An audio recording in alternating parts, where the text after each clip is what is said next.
So இந்த ஸ்கூல்ல படிச்சதுக்கு அப்புறம் உங்களோட சில்ட்ரன்ஸோட இம்ப்ரூவ்மெண்ட் எப்படி இருக்கு? வீட்டுல வந்து அடங்கவே மாட்டான். இப்போ வந்துட்டு ஸ்கூல் சேர்ந்ததுல இருந்து ஒழுக்கத்தை ஃபர்ஸ்ட் வந்துட்டு சொல்லி கொடுத்துருக்காங்க.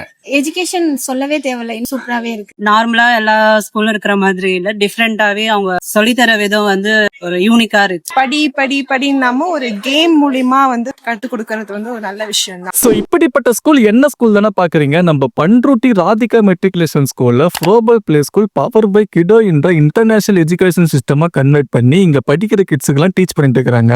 அண்ட் இங்க படிக்கிற கிட்ஸுக்கு எல்லாம் எஜுகேஷனை எப்படி டீச் பண்றாங்கன்னு பாத்தீங்கன்னா, ஒரு கேம் மூலியமாவோ இல்லனா உங்க டெய்லி பண்ற ரோட்டீனே ஒரு கேமா மாத்தி அது மூலியமா எஜுகேஷனை டீச் பண்றாங்க.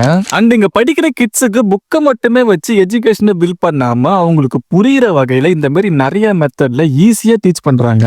சோ இந்த ஸ்கூலே பாத்தீங்கன்னா அவ்வளவு கிரீனரியா இருக்கும். அண்ட் இங்க படிக்கிற கிட்ஸுக்கு எல்லாம் பாத்தீங்கன்னா மார்னிங்ல ஹெல்த்தி ஃபுட்டுமே ப்ரொவைட் பண்றாங்க.